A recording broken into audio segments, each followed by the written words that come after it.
আপনারা কি জানেন বিষ্ণু ইসলাম যেদিন হিজরত করেছিলেন ওই দিন বিশ্বনবী মানে কতভাবে নিজেকে আড়াল রাখার চেষ্টা করেছিলেন। বিষ্ণু ইসলাম মাস্ক পরতেন না, কখনো মুখ খোলা থাকতো। ওই দিন মাস্ক করেছিলেন, মানে কাপড় দিয়ে মুখটা ঢেকে।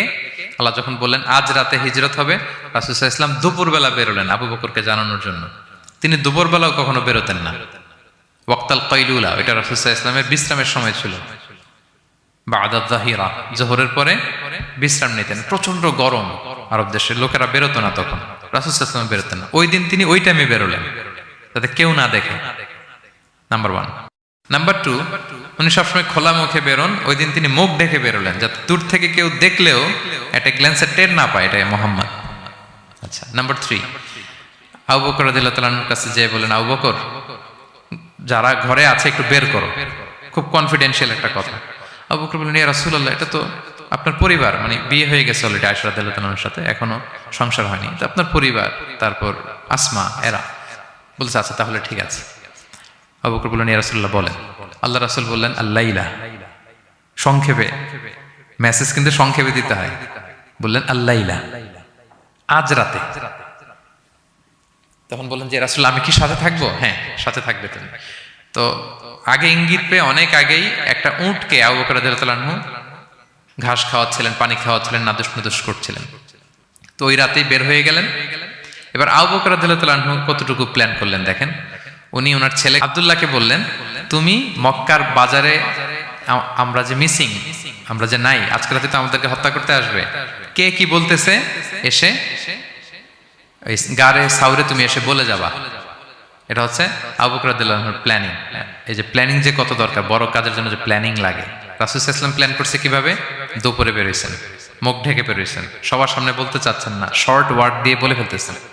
আবু বকর রাদিয়াল্লাহু তাআলা আনহুর প্ল্যানিং হচ্ছে 2 মাস ঘাস খাওয়ালেন উটকে, ওট প্রস্তুত, অর্থ প্রস্তুত, এবং মক্কা থেকে মদিনায় সাওয়াহিলি রোড দিয়ে, অর্থাৎ সাগরের পাশ ঘেঁষে ক্যারাভেন যে রাস্তা ছিল ওই রাস্তায় না, লোকচক্ষুর অন্তরালে আরেক রাস্তায় আমাদেরকে পৌঁছায় দিতে পারবে এরকম একজন গাইড তিনি ভাড়া করে রাখলেন।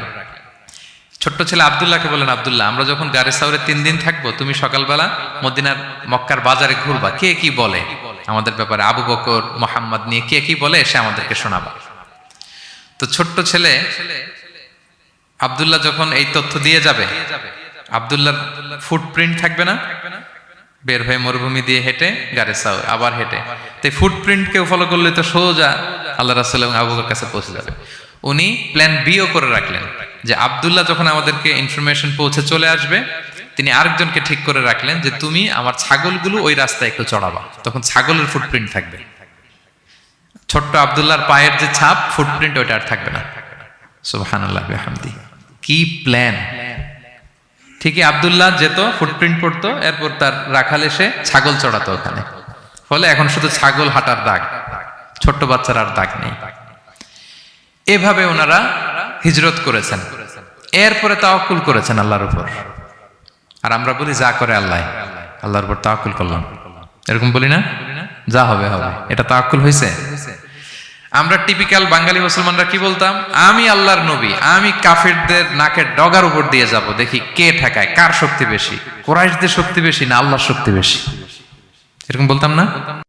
যে আমি রাতের বেলায় কেন যাব, আমি দিনের বেলায় আবু জাহেলের নাকের ডগার উপর দিয়ে হেঁটে যাব, দেখি কার শক্তি বেশি, আমার আল্লাহ বড় নাকি আবু জাহেল বড়। এরকম সস্তা কিছু আবেগিক কথা আমরা বলতাম।